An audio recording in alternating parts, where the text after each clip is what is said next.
Your boy Zach is so outraged about Eric July. He just is on a tirade, and it seems personal. It's really, really weird because, you know, the mainstream comic industry has a lot going on right now. I've done a bunch of videos this last week just about some of their bad stuff that's going on. There's going to be even more this week. It's just like it never ends. It's a bunch of weird, rabid leftists that are, of course, blacklisting conservatives from the industry. They hate you. They hate everything. They try to destroy everything and make every single character gay all the time. And they're ruining a lot of our culture. And that's exactly why we fought back to begin with. Now, Eric July is somebody who has, like myself, taken to heart the culture war and actually done the work and actually worked really hard and gets books out and has done a very, very good job at it. He's actually on pace right now to pass the amount of books he sold last year, which I think was around 70,000 books, about midway through the year. And so he is really making waves. Everything's growing. People are building and, of course, enjoying his universe. And he spends most of his time talking about his universe at this point. Your boy Zach, I think, is jealous because I think that's what your boy Zach wanted out of Splato Comics. When he had a vision, you know, you could tell back in the day, he was very excited, and he was going to publish people. He was going to make his own imprints and really wanted to dial back and just work full-time on comics. For some reason, like the work was hard for him or something like that because the books really didn't get done. They didn't come out. He just crowdfund after crowdfund. People wouldn't even get their books. I'm sure I'll get a bunch of comments right now. I backed this book like 3-4 years ago, and I still haven't got it. I get this every time I talk about your boy Zach, and that's exactly what happened, and it's a big, big problem. It takes a lot of work and a lot of management to, of course, do this kind of thing right, and then you have to be able to create also. It's very difficult. I understand as an artist, there's three components to doing things. There's, of course, producing your work. There's getting it out there and doing it on that level, and then there's promoting the work. All those three things are their own full-time jobs, really, and they're very, very difficult, and not everybody can do them, at an even mediocre level, which you need to at least be able to do all three at a mediocre level to be able to get things out there.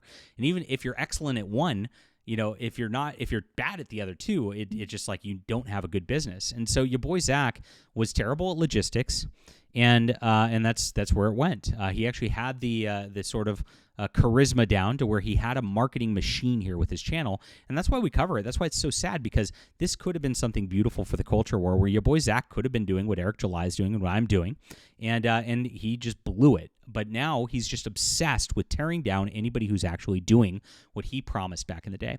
And we are doing what he promised back in the day, my friends. I'm glad you're here. Thank you for being here. If you're a fan of Eric July, if you're a fan of just like what I'm saying about the culture war, if you are sad about Marvel and DC Comics and you want to change, I've been making comics on the regular. I've got 13 graphic novels. I've got 20-plus novels as well. I've got T-shirts, everything. And I've been working really, really hard this entire time to, of course, build this little business. We have beautiful production books. I actually do things a little differently than everybody else. I don't make my comics standard comic size because, why do we do things the way that the mainstream comic industry does? I realized very quickly that my novel printer has higher quality paper than a lot of the comics do. And I also don't like that I'm just going to go on an aside on this stuff now for production, because why not? I also don't like that comics these days have like really glossy paper that reflects badly in the light. I think those are stupid things, and it was all done just out of expediency and cheapness for the paper. And if I look at my favorite books, what I have out there, which are my Donald Duck and Uncle Scrooge books from Fantagraphics books, the really nice, or like my Steve Ditko 1950s stuff, they print them on really thick, matte paper that doesn't have gloss to it, so that the colors look more true all the time and are more consistent. And so I was like, wait a minute. I have a novel printer, and the novels, they get printed on pretty nice thick paper and all this stuff, and it goes out really well. And so I decided, I'm going to print all my stuff on my novel stock, and guess what? The books turn out super nice, and so it's beautiful. We have some great. Our hardcovers are really second to none. We're starting to get into leather-bound printing. I've got, of course, the leather-bound A. Loren books are in production right now, and of course, those are handmade. So if you did order one of those last year, they have to get hand done. It's taking some time on that, but we're able to get everything else out like clockwork. My last campaign, The Emerald Array, is shipping right now, and we just do this over and over and over again. What I do is I wait until I have the art done before I even launch a campaign, and that way the campaign goes. So we do things a little differently, and we think about things from a perspective of actual readers, which is something people like Ya Boi Zack are kind of just caught in this old comic book way of doing things where it's got to be a collectible item, and it's only available on the campaign, or you miss out. And they create this fake FOMO to create this fake collectability of things, which like breaks down after a while because that stuff's not ever real. That's why the comic book industry is breaking down as well. It's not ever real. And so I'm here to cultivate readers. And so I have a bunch of universes I'm building. I got a superhero universe, science fiction universe. My most popular is my science fiction universe with Overmind, Ayla Rin, right here. And you can just get these. My Deus Volt book's really popular as well as Flying Sparks. These are my 3 most popular works right here. And I have a lot more, a little something for everybody, because that's what we're trying to do around here is just build a lot of stuff. I also put it up digitally because, again, I'm not here as a like collector's item thing. I'm here to generate readers. And so that's why we're building something big. I have 9 graphic novels in development right now. So the Emerald Array is done.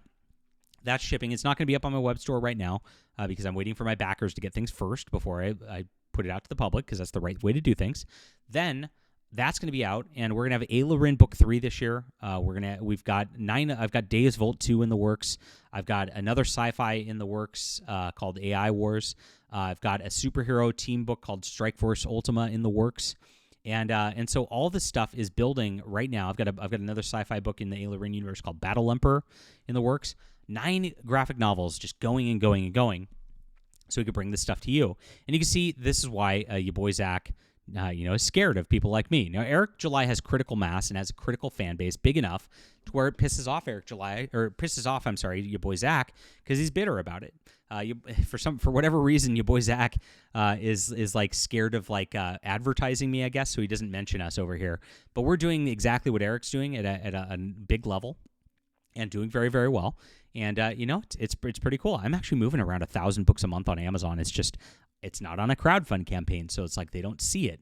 It's pretty interesting right now. So I want you to get on my newsletter. It's in the description below. That way you don't miss my stuff, and that's my comic book production spiel for the day. Sign up, grab some books, guys. Get them digitally. If you just want to read, get them digitally. Where you can just grab these. Like they ship out immediately from my fulfillment group. A lot of fun. And my newsletter is going to make sure I don't lose you. Very, very important on that level, too. You get 3 free books for signing up, which I appreciate. And, grab that in the description below. So let's get into this.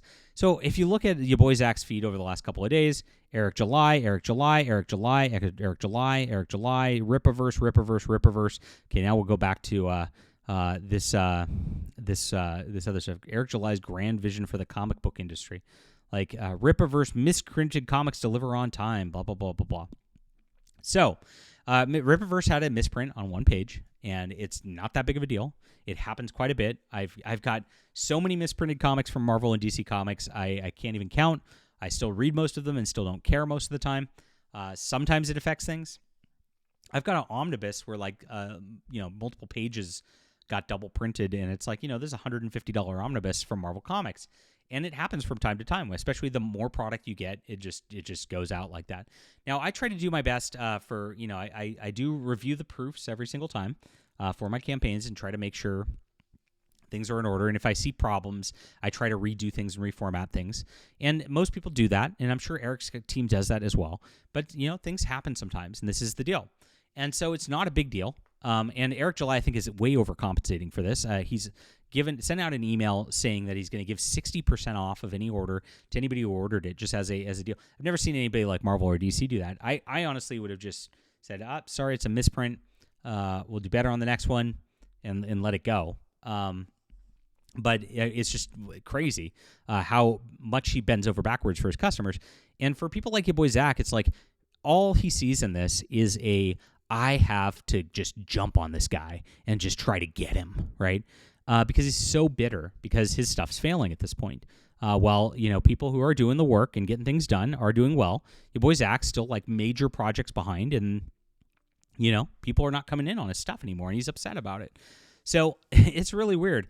Eric July's still passing the buck, blaming printers when it's clear he didn't inspect the books before shipping. Take that, Heather Antos. Okay, wow. And back before all this, it's him just going at different people. And if you look at his last 3 videos, it's no longer about like comics anymore. It's a day ago, shocking incompetence, Eric July. Shocking dishonesty, Eric July. Shocking idiocy, Eric July. So all he's doing is just being super bitter at Eric July right here. And it's just crazy. And none of these videos have any substance whatsoever. And like I said, none of this is a big deal. And so this is the smallest possible deal ever. Eric's bending over backwards to try to make things right for his customers.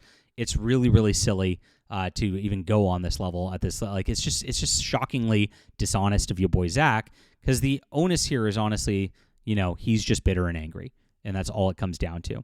And so here he keeps going about all this stuff. Eric actually shows Image Comics asks comic book stores to destroy copies of The Moon is Following Us because it's got a bunch of pages missing, which is a lot bigger of a deal than a little misprint like this.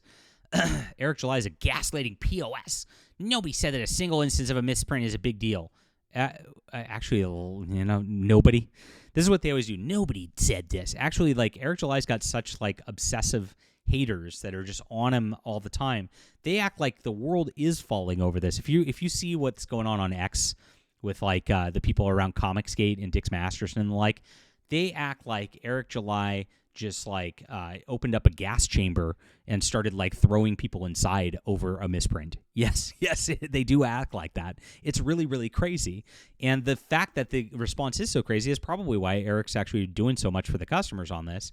But people are saying it. You want to talk about gaslighting? You are gaslighting Ya Boi Zack. That's what you're doing right now.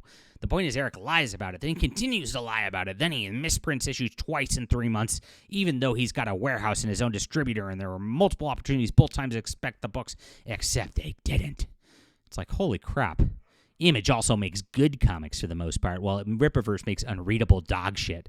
Does Image Comics really make good comics for the most part? Let's go to Discount Comic Books right here and just look at Image solicitations real quick to see where we're at. We got Denise Camp with Assorted Crisis Events. This is going to be a big political nightmare here. That's crap. You got Bitter Root. Okay. You got Blood Squad, Blood and Thunder. I haven't heard of most of these. What else do we got? Ethan Sachs. That's going to be not that great. Spawn Deadly Tales is good. I'll give you that. That's going to be pretty good. Department of Truth with James Tynion. That's crap. What do we got? Farmhand. I didn't even know this was still going. That's been going for a while. I liked the beginning of that one. Farrell's really good. I will. This is number one like comic out there. If you guys don't know, this is well worth reading. And so we've gone through this, and I gotta say, as far as like the first Geiger's really good as well. First few pages of Image Comics, I would say that there's some readable stuff, there's some crap, and there's some in the middle. That's a fair analysis of it right there. And so that's kind of what you get with most publishers at this point. And Eric July is a lot more consistent, I would say, with what he delivers than what Image is. So that's kind of a lie. And sorry, collectibles, right? And this is funny because Ya Boi Zack, like, again, was all about collectibles and making his books like these fake collectibles with these fake campaigns at $25 plus $10 shipping no matter what. And then that's the only way you can get them, so they're, quote, collectibles. It's quite the opposite. If you were anti-collectibles and actually just about readers like I am, you'd put them up on digital, Ya Boi Zack, and let people just read them. I mean, this is the thing. I'm letting people just do that because I believe in the stories and I want to be about the stories first. And so this is what they're doing. Like, he's just really, really torching his own deal by just going after independent creators over and over again when we need to be building up independent creators with something good and just like hope that everybody succeeds and gets better every single time they go out. That's the goal. The goal is constructive criticism with independents because independents are the future, and that's what we need to take over because Marvel and DC are such soulless, evil companies. Image Comics is run by a bunch of goon leftists who hate you. Why would you like try to like prop them up? I mean, it's just insane.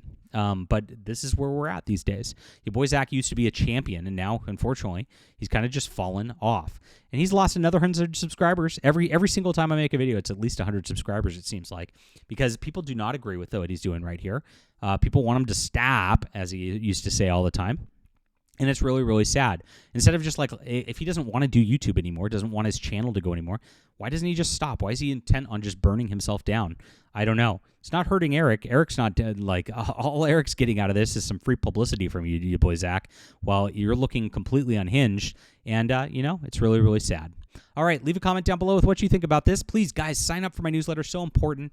I keep telling it. We got to build this. We're gonna have some excellent books coming out on Fund My Comic this year. I'm banned from Kickstarter, banned from Indiegogo, banned from Patreon because people don't want me to be able to compete. The reason your boy Zach is scared to even address me is because he thinks he'll give me some advertisement here. He thinks Eric's big enough to where it's not going on. That's why he targets things like this. It's very, very obvious. But he also knows that if I was highlighted, I've got the real deal right here. Everything that he thought he was going to deliver, we are delivering, and it makes him look bad, so he cannot even mention us at this level. Influencers try to starve us out for that level, and it's because it's the real deal over here. So join our community, join the newsletter, grab some books, my friends, get on Discord. It's also in the description below. Love to hang out with comic book fans, and we'll be back soon.